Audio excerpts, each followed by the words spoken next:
এবার বাংলাদেশ থেকে কোন তারকা কি আইপিএল এর সুযোগ পাবেন? কোটি টাকার একটা প্রশ্ন। এর থেকেও বড় প্রশ্ন যেন এবার বাংলাদেশের 12 তারকার মধ্যে কেউ কি নিলামে ওঠার সুযোগ পাবেন? এটাও কিন্তু এখন সবচেয়ে বড় প্রশ্ন। কারণ যে নিয়ম করা হয়েছে আইপিএল এর নিলামটাকে সহজ করতে অথবা দ্রুত করতে যে নিয়মটা করা হয়েছে, সেই নিয়মের প্রেক্ষিতে বা সেই নিয়ম অনুযায়ী হয়তোবা বাংলাদেশের কোনো তারকাকে নিলামে দেখাই যাবে না। এমনটাও হতে পারে। কারণ এক্সিলারেট নিয়ম মানে হচ্ছে ১ থেকে ১১৬ এই পর্যন্ত তারকাদের বা যে নাম্বার বা সিরিয়ালটা রয়েছে ১ থেকে ১১৬ পর্যন্ত সবাইকে নিলামে তোলা হবে। বাকিদেরকে মানে এক্সিলারেট করার জন্য দ্রুত যেন হয়, মানে সবাইকে নিলামে তুলে সময় যেন নষ্ট না হয় বা খুব বেশি লেন্দি যেন না হয়, মানে আকর্ষণ যেন না হারায় আইপিএল এর অপশনটা, এই জন্যই এই নিয়মটা করা হয়েছে।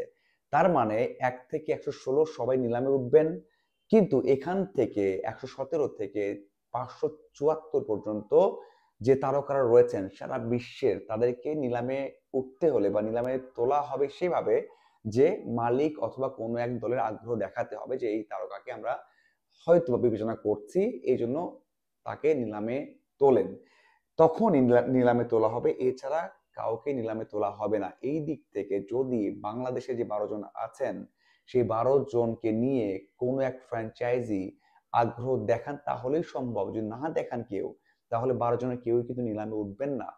এই জন্য বলছিলাম যে বাংলাদেশের 12 জনের মধ্যে কাউকে হয়তোবা নিলামে নাও দেখা যেতে পারে। অবশ্যই এই সংখ্যা তো থেকেই যাচ্ছে, দীর্ঘদিন পর হয়তোবা এমনটা হবে যদি ঘটনা ঘটেই থাকে। দুর্ভাগ্যজনক হবে, কারণ বাংলাদেশে যে 12 জন রয়েছেন কেউই কিন্তু 150-র নিচে সিরিয়ালে নেই, সবাই 150-র উপরে রয়েছে। এবং সেই দিক থেকে বলবো একটা টান টান উত্তেজনাপূর্ণ অথবা অপেক্ষাটা বেশি হবে বাংলাদেশের জন্য।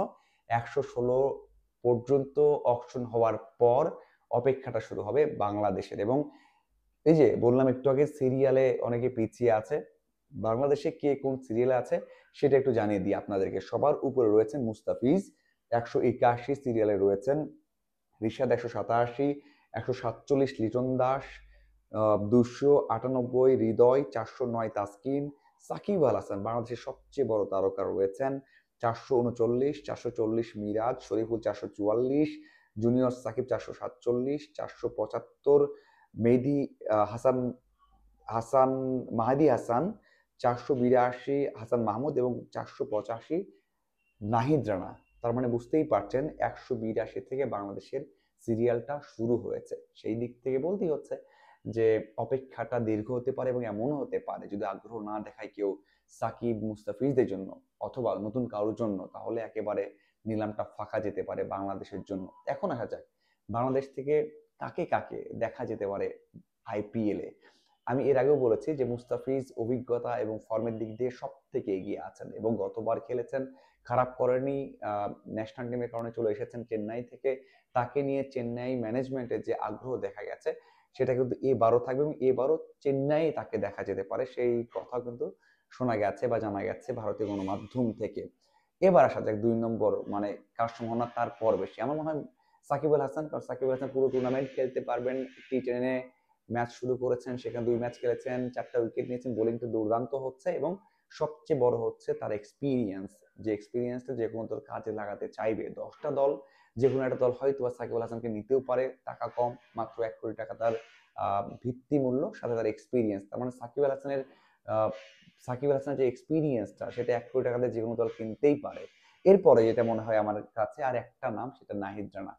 ভারতের দলগুলো চেষ্টা করে অনেক পেস যাদের যেমন কামিংস, স্টার, তাদেরকে 20 কোটি টাকা 22 কোটি টাকা দিয়েও কিন্তু নেয়। সেই দিক থেকে নাহিদ রানাকে নিতে চাইলে নিতে পারবে খুবই কম টাকায়।